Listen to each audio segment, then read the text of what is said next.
بسم اللہ الرحمن الرحیم وَمِنْهُمْ مَنْ يَلْزِمُكَ فِي الصَّدَقَاتِ سورہ توبہ کی آیت نمبر 58 ہے، اور ان میں سے وہ بھی ہیں کہ جو الزام لگاتے ہیں آپ پر، یعنی پیغمبر صلی اللہ علیہ وسلم پر، فی الصدقات، صدقات کے معاملے میں، صدقات کی تقسیم کے معاملے میں۔ یہ سورہ توبہ ہے جو اللہ کے اس عذاب کے بیان کی سورہ ہے، جو عذاب اللہ نے نازل کیا ان لوگوں کے اوپر کہ جنہوں نے اللہ کے آخری رسول کا انکار کر دیا۔ یہ اللہ کا قانون ہمیشہ سے چلا آ رہا ہے کہ جب اللہ کے کوئی رسول، پیغمبر دنیا میں آتے، اللہ کا پیغام پیش کرتے، اور پھر قوم جانتے بوجھتے ہوئے ضد اور ہٹ دھرمی کر کے ان کا انکار کرتی اور ان کی مخالفت کرتی، تو اللہ اسی دنیا میں ان پر اپنا عذاب نازل کرتے۔ یہ سورہ مبارکہ اس عذاب کو بیان کر رہی ہے۔ اس عذاب کے بیان میں اس کے 3 حصے بن گئے، اس لیے کہ 3 قسم کے لوگ تھے جن پر کہ اللہ کا عذاب نازل ہوا، یعنی 3 قسم کے لوگ تھے جنہوں نے کہ آپ کا انکار کیا۔ مشرکین عرب، جن کے عذاب کا بیان اس سورہ مبارکہ کی پہلی آیت سے 28 آیت تک ہے۔ اہل کتاب کہ جن پر عذاب کا بیان 29 سے لے کے 35 تک ہے، اور پھر 36 سے لے کر اور آخر تک 129 تک منافقین کا بیان ہے کہ جو اگرچہ کہ بظاہر مسلمان تھے لیکن وہ دل میں ایمان نہیں لائے تھے، انکار کر رہے تھے۔ یہ جو ہم آیات پڑھ رہے ہیں اب، جو 36 آنورڈز ہے، یہ منافقین کا بیان ہے۔ منافقین مختلف کیٹیگریز کے تھے، یعنی کچھ وہ تھے کہ جو ابھی اپنے نفاق میں ابتدا میں تھے، کچھ بہت آگے بڑھ گئے تھے، کچھ کے ایمان کی امید تھی۔ تو اللہ تعالیٰ نے اس طویل پیسج میں اس بات کا اہتمام کیا کہ ان کے مختلف شکلوں، کیٹیگریز کو بیان کیا جائے، اور ساتھ ہی ساتھ ان کو دعوت دی جائے کہ وہ اپنے نفاق سے باہر نکلیں، لیکن ان کی ان حرکتوں کو بھی بیان کیا گیا کہ جس کی بنیاد پر وہ منافق قرار پائے۔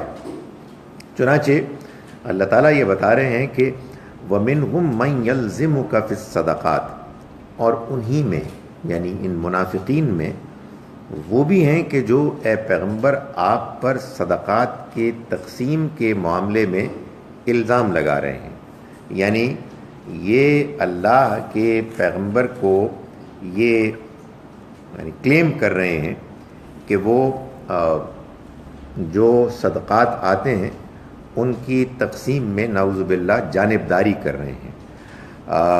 وہ دین میں داخل اس لیے ہوئے تھے کہ ان کو مال ملے، ان کو اسلام کی ترقی کے غالب ہونے کے نتیجے میں جو امکانات پیدا ہوئے ہیں ان سے فائدہ حاصل ہو۔ فَإِنْ عُوتُوا مِنْهَا، جب وہ دے دیے جاتے اس میں سے، رضو، تو وہ راضی ہو جاتے، خوش ہو جاتے۔ وَإِن لَّمْ يُعْطَوْا مِنْهَا، اور جب وہ نہ دیے جاتے تو اذا ہم یسخطون، تو کیا ہوتا کہ وہ ناراض ہو جاتے، یعنی ان کی ساری دلچسپی اس چیز سے تھی کہ ان کو مال ملتا ہے یا نہیں ملتا، انہیں اس سے کوئی دلچسپی نہیں تھی کہ ان کے پاس اللہ کا حق آ گیا ہے، اللہ کے پیغمبر ان کے سامنے موجود ہیں، ان کی اطاعت، ان کی بات کو ماننا ہی اصل کامیابی ہے۔ قرآن نے کہا کہ وَلَوْ أَنَّهُمْ رَضُوا مَا آتَاهُمُ اللَّهُ وَرَسُولُهُ، اور اگر وہ راضی ہوتے اس پر کہ جو دیا ان کو اللہ اور اس کے رسول نے، دیا تو اللہ کے رسول نے تھا، لیکن ظاہر ہے کہ اللہ کی رہنمائی میں، اس کی وحی کی روشنی میں انہوں نے دیا تھا، تو یہ اللہ اور اس کے رسول نے دیا۔ اللہ کے رسول جو بھی دین کے معاملے میں فیصلہ کرتے ہیں وہ اللہ ہی کا فیصلہ ہوتا ہے۔ تو اگر وہ راضی ہو جاتے اس سے کہ جو دیا ان کو اللہ نے اور اس کے رسول نے، وقالو حسبنا اللہ، اور وہ کہتے کہ اللہ ہمارے لیے کافی ہے، سیؤتین اللہ من فضلہ و رسولہ، اور یقیناً ہم کو دے گا اللہ اپنے فضل میں سے اور اس کا رسول بھی دے گا، انا الی اللہ راغبون، اور ہم تو اللہ ہی کی طرف راغب ہیں، ہم تو اسی کی طرف مائل ہیں۔ اگر وہ یہ کہتے تو یہی ان کے لیے بہتر ہوتا، لیکن افسوس کہ انہوں نے یہ نہیں کہا۔ اب اس کے بعد اللہ تعالیٰ نے یہ بات واضح فرمائی کہ یہ جو الزام لگا رہے ہیں یہ ایک بے بنیاد الزام ہے۔ اس کی وجہ یہ ہے کہ اللہ نے تو ایک قانون طے کیا ہے کہ جب بھی صدقات آئیں گے، یہ صدقات ایک خاص طرح کی کیٹیگری کے لوگوں میں تقسیم ہوں گے، اور اللہ کے پیغمبر صلی اللہ علیہ وسلم نے اسی کیٹیگری کے لوگوں کو یہ صدقات دیے، چنانچہ اس میں کسی قسم کی کوئی کوتاہی نہیں ہوئی۔ صدقہ اس پیمنٹ کو کہتے ہیں عام طور پر کہ جو انسان اللہ کے راستے میں کرتا ہے، خواہ وہ نفلی ہو خواہ وہ لازم ہو۔ چنانچہ جب ہم زکوٰۃ بھی دیتے ہیں تو وہ بھی صدقہ ہوتا ہے، لیکن یہ لازمی صدقہ ہے، انوالنٹری ہے۔ اگر وہ ہم نہیں دیں گے تو ہم اللہ کے ہاں جواب دہ ہوں گے، لیکن زکوٰۃ کے علاوہ بھی ہم اللہ کے راہ میں خرچ کرتے ہیں، اس کو بھی صدقہ کہا جاتا ہے۔ یعنی وہ ایک طرح کی ہمارے ایمان کی کنفرمیشن ہوتی ہے، ہم اپنے ایمان کو صادق کرتے ہیں۔ اور یہ لفظ ایک عام لفظ ہے، لیکن اس آیہ مبارکہ میں کہ جو آگے بیان ہو رہی ہے، اس میں اللہ تعالیٰ نے یہ بتایا ہے کہ جب صدقات مسلمانوں کے اجتماعی نظم کے پاس آئیں گے، مسلمان حکمرانوں کے پاس آئیں گے، تو انہیں ان صدقات کو کن کن ایونیوز، کن کن مدات پر خرچ کرنا ہے۔ تو فرمایا کہ انما الصدقات للفقراء والمساکین، یہ صدقات تو فقیروں اور مسکینوں کے لیے ہیں۔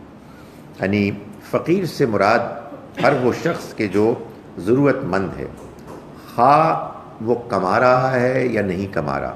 بعض لوگ کماتے ہیں مگر ان کی کمائی کے باوجود ان کی ضرورت پوری نہیں ہوتی۔ لیکن مسکین وہ شخص ہے کہ جو اس سے زیادہ بدتر ہے، یعنی جس کے حالات ایسے ہیں کہ اس کے اوپر مسکنت، اس کے اوپر یعنی اس کے غربت کی وجہ سے ایک مسکینی بھی طاری ہو گئی ہے۔ تو یہ دو کیٹیگریز ہیں جن پر کہ صدقات اور زکوٰۃ کے مال جب کہ حکومت کے پاس آئیں خرچ ہونے ہیں، والعاملین علیہا، اور ان پر بھی کہ جو اس مال کو وصول کرتے ہیں اور ادا کرتے ہیں حکمرانوں کے نمائندوں کے طور پر، یعنی وہ کارندے آفیشلز کہ جو صدقات کلیکٹ کرتے ہیں اور پھر صدقات سپینڈ کرتے ہیں۔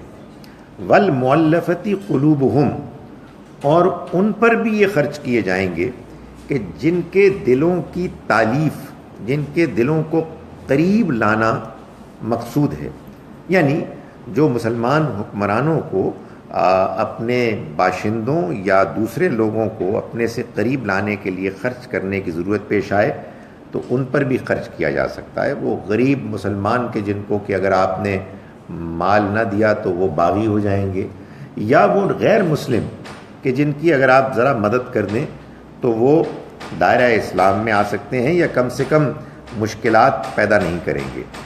وفر رقاب، اور گردنوں کے چھڑانے کے لیے، ہر طرح کی غلامی کو دور کرنے کے لیے۔ والغارمین، اور تاوان زدوں کے لیے، ان لوگوں کے لیے کہ جو کسی بوجھ کے تحت مصیبت میں ہیں، قرض کا بوجھ ہے یا اسی طرح سے کوئی اور ان کے اوپر مصیبت مشکل آئی ہوئی ہے، تو ان کو بھی ان کی اس بوجھ سے ہٹانے کے لیے یہ مال خرچ ہو سکتا ہے۔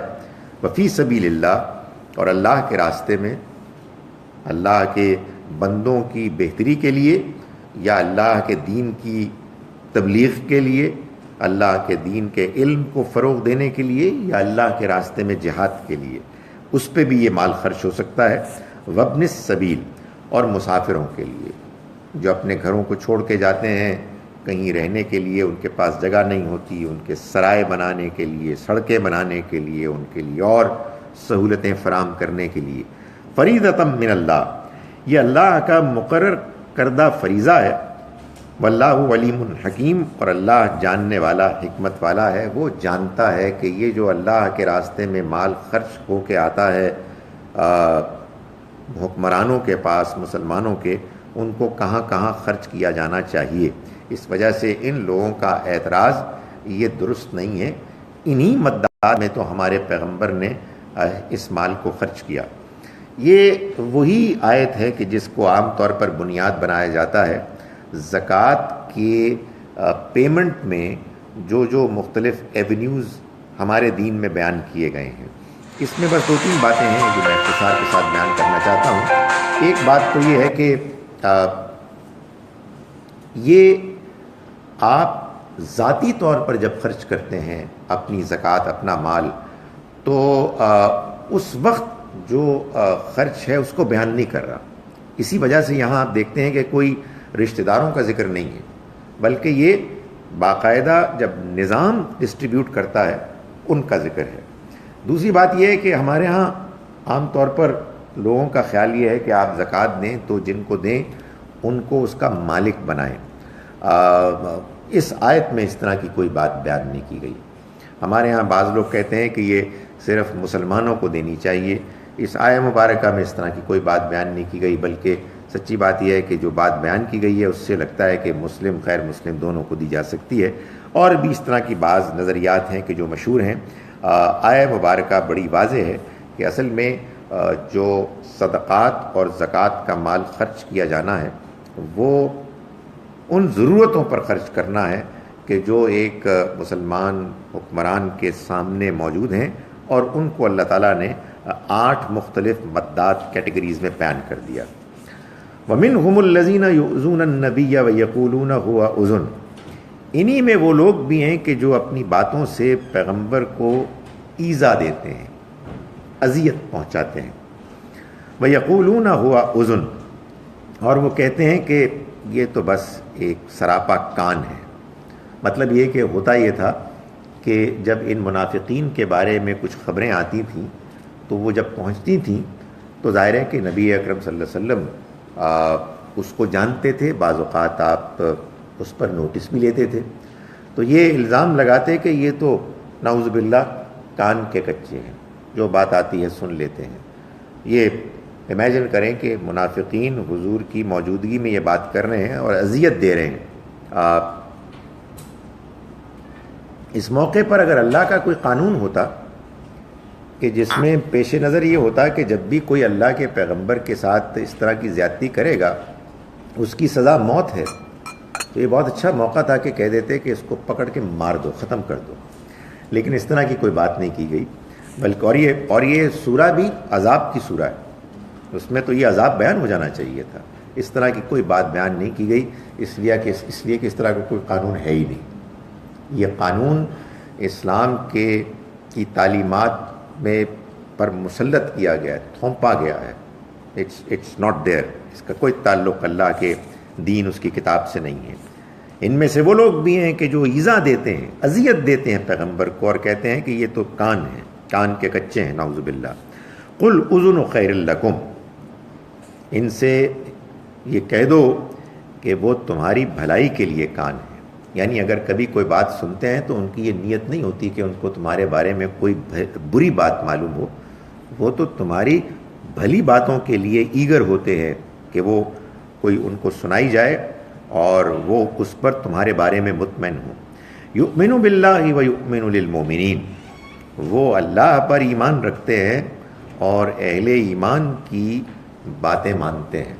یعنی اہل ایمان جو سچے پکے ہیں ان کی باتوں کو وہ سنتے ہیں اور ان کو وہ اہمیت دیتے ہیں، ان پر اعتماد کرتے ہیں، تو وہ ان کی بات مانتے ہیں۔ فرمایا کہ وَرَحْمَةٌ لِّلَّذِينَ آمَنُوا مِنْكُمْ، اور وہ ان لوگوں کے لیے کہ جو تم میں سے ایمان لانے والے ہیں سراپا رحمت ہیں. یعنی ایسا نہیں ہے کہ وہ تمہارے مخالف ہیں، وہ تو تمہارے ہمدرد ہیں، تمہارے لیے ان کے اندر رحمت ہمدردی بھری ہوئی ہے. تو اس وجہ سے اگر تم ایمان لے آؤ اور اچھے ایمان والے بنو تو تم یہ پاؤ گے کہ تمہارے لیے وہاں نرمی اور رحمت ہی رحمت ہے. فرمایا والذین یؤذون رسول اللہ، اور وہ لوگ کہ جو اللہ کے رسول کو اذیت دیتے ہیں، لہم عذاب علیم، ان کے لیے ایک دردناک عذاب ہوگا. یعنی وہ اگر اپنے اس روش پر قائم رہے تو وہ اللہ کے رسول کے انکار کرنے والے گردان لیے جائیں گے، اس کیٹیگری کو بلانگ کریں گے، اور پھر ان کے لیے آخرت میں تو عذاب ہے ہی. اگر یہ چیز نمایاں ہو گئی تو پھر اس کے بعد ان کو دنیا میں بھی عذاب ملے گا. یحلفون باللہ لکم لیردوکم، وہ قسمیں کھاتے ہیں اللہ کی تمہارے لیے تاکہ تم ان سے راضی ہو جاؤ. یعنی مسلمانوں سے کہا گیا ہے کہ مسلمانوں کے سامنے ان کو مطمئن کرنے کے لیے قسمیں کھاتے ہیں کہ وہ تمہیں راضی کر دیں. فرمایا کہ واللہ ورسولہ احق ان یردوہ، اللہ اور اس کے رسول اس بات کے زیادہ حقدار ہیں کہ تم ان کو راضی کرو، ان کانوا مومنین، کہ وہ ان کو راضی کریں، ان کانوا مومنین، اگر وہ واقعی مومن ہیں. اس آیت میں ایک خاص بات، انداز اس طرح کا بیان کا اختیار کیا گیا ہے کہ اس سے ایک نقطہ واضح ہوتا ہے. آپ جانتے ہیں کہ عربی زبان میں جب کوئی پروناؤن دو کے لیے آتا ہے تو اس کے لیے ہما کا پروناؤن ہے، کا لفظ ہے. یہاں یہ فرمایا گیا پہلے واللہ ورسولہ احق، اللہ اور اس کا رسول زیادہ حقدار ہیں. اگر یہ دونوں کے لیے آتا لفظ تو ہوتا ان یردوہما، کہ وہ راضی کریں ان دونوں کو. تو یہاں راضی کرے ان دونوں کی جگہ راضی کرے اس کو آیا، ایک واحد، ان کانوا مومنین، اگر وہ واقعی مومن ہیں. یعنی اللہ اور اس کے رسول کا ذکر کرنے کے بعد آگے راضی کرنے کے لیے صرف رسول اللہ صلی اللہ علیہ وسلم کے لیے ضمیر آ گئی، اس لیے کہ اللہ تعالیٰ خود تو دنیا میں نہیں آتا، اس نے تو اپنے پیغمبر کو بھیجا ہے کہ وہ بندوں کو اس کے پیغامات پہنچائیں، اور پھر وہ بندے جو بھی ان کے ساتھ رویہ اختیار کریں گے وہ رویہ ان کا اللہ کے رسول کے ساتھ بھی اور اللہ کے ساتھ بھی گردانا جائے گا، اس کو اسی کیٹیگری میں مانا جائے گا. تو فرمایا کہ اللہ اور اس کا رسول زیادہ حقدار ہیں اس بات کے، یعنی یردوہ، کہ تم ان کو راضی کرو، کہ یہ ان کو راضی کریں، ان کانوا مومنین، اگر یہ واقعی مومن ہیں. الم یعلموا انہ من یحادد اللہ ورسولہ، کیا یہ نہیں جانتے کہ جو بھی اللہ اور اس کے رسول کی مخالفت کرے گا فَأَنَّ لَهُ نَارَ جہنم، تو اس کے لیے جہنم کی آگ ہے، خالداً فیہا، وہ اس میں ہمیشہ رہیں گے، ذالک الخزی العظیم، اور یہ بڑی رسوائی ہے. یعنی یہ اس دنیا کی رسوائی سے بچنے کی کوشش کر رہے ہیں اور یہ طرح طرح کے جتن کر رہے ہیں کہ کسی طرح سے ان کی منافقت بھی چھپ جائے اور وہ ایکسپوز بھی نہ ہوں. ان کو یہ معلوم ہونا چاہیے کہ اصل چیز کہ جس سے بچنے کے لیے انسان کو پوری کاوش کوشش کرنی چاہیے وہ اصل میں آخرت کی رسوائی ہے. وہاں اگر کوئی شخص مجرم کے طور پر پکڑا گیا تو پھر اس کو سزا بھی بڑی سخت ملے گی، اور وہ سزا محض سزا تکلیفی نہیں ہوگی بلکہ اس میں ذلت اور رسوائی بھی ہوگی. یحذر المنافقون ان تنزل علیہم سورۃ، یہ منافق ڈرتے ہیں اس بات سے کہ اتاری جائے ان پر کوئی ایسی صورت تنبئہم بما فی قلوبہم، جو بتا دے ان کو وہ سب کچھ کہ جو ان کے دلوں میں ہے. منافق جانتے تو تھے کہ یہ اللہ کا کلام ہے، مانتے نہیں تھے. میں نے یہ کئی مرتبہ بات بیان کی ہے کہ اصل میں کفر اسی کو کہتے ہیں کہ آپ ایک حقیقت کو جانتے ہیں مگر اس کو مانتے نہیں. لوگ کہتے ہیں یہ کیسے ہو سکتا ہے. ایسا ہی ہوتا ہے دنیا میں کہ آپ ایک حقیقت کو جاننے کے باوجود ضد میں آ جاتے ہیں، اور آپ کی ضد، آپ کا تکبر، آپ کی خواہش آپ کے اس سچائی کے علم کے آگے پردہ بن جاتی ہے. وہ ایسے بادل آ جاتے ہیں، گھٹائیں چھا جاتی ہیں کہ جس کے بعد آدمی سچائی کو دیکھنے کے لیے تیار نہیں ہوتا. یہی جرم ہے، یہی اصل پرابلم ہے. ورنہ اگر انسان کو بات سمجھ میں ہی نہیں آئی ہے تو یہ کیسا جرم ہے؟ تو کوئی جرم نہیں. پھر تو آپ کو بات سمجھانی ہے، پھر تو آپ کو بات کو سمجھنے کے لیے ظاہر ہے کہ جو بھی اشکالات ہیں ان کو پیش کرنا ہے. لیکن یہ وہ کافر کہ جنہوں نے کہ مانا ہی نہیں، اور وہ کافر کہ جنہوں نے بظاہر مان لیا جھوٹ موٹ میں لیکن حقیقت میں نہیں مانا، وہ سب اس بات سے واقف تھے کہ یہ پیغام تو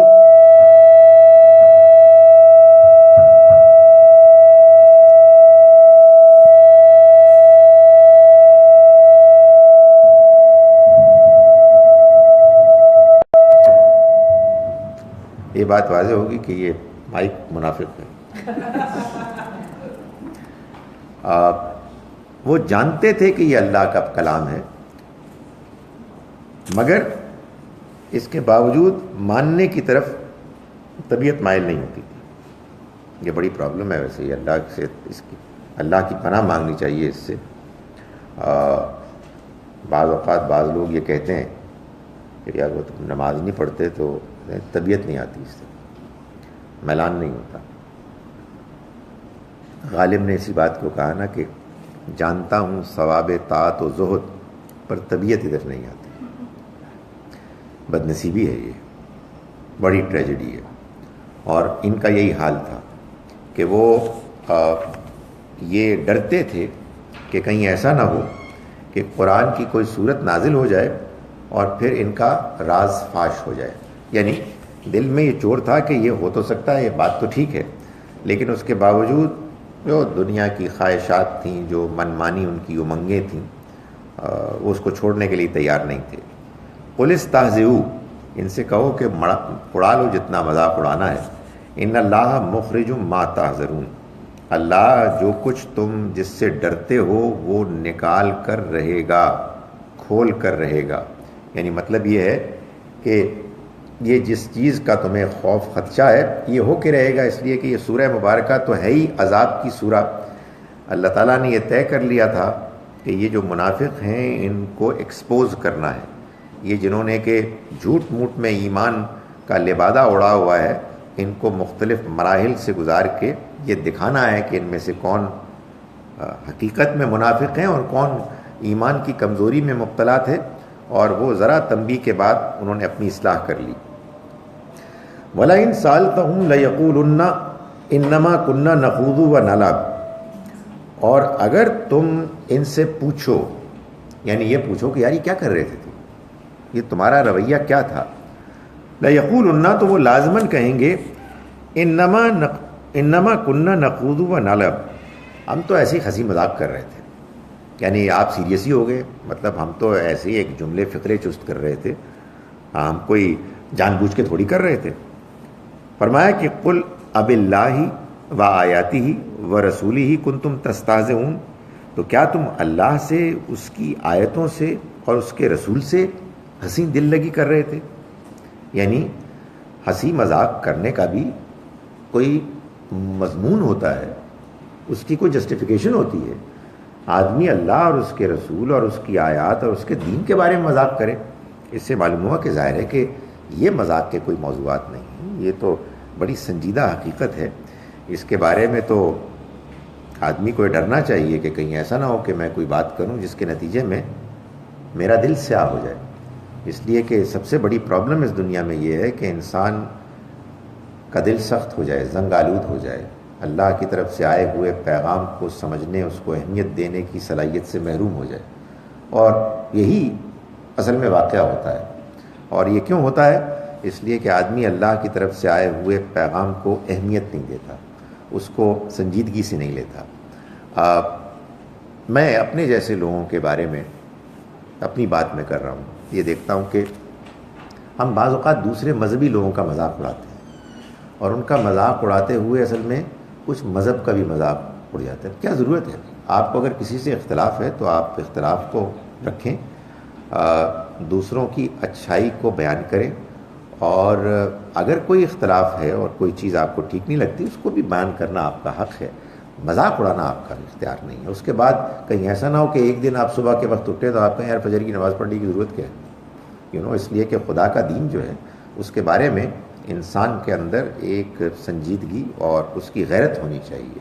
تو یہاں یہ فرمایا گیا کہ کیا اللہ، ان سے پوچھو کہ قل اب اللہ و آیاتہ و رسولہ، کیا اللہ اور اس کی آیات اور اس کے رسول کنتم تستہزئون، ان کے بارے میں تم مذاق کر رہے ہو؟ لا تعتذروا،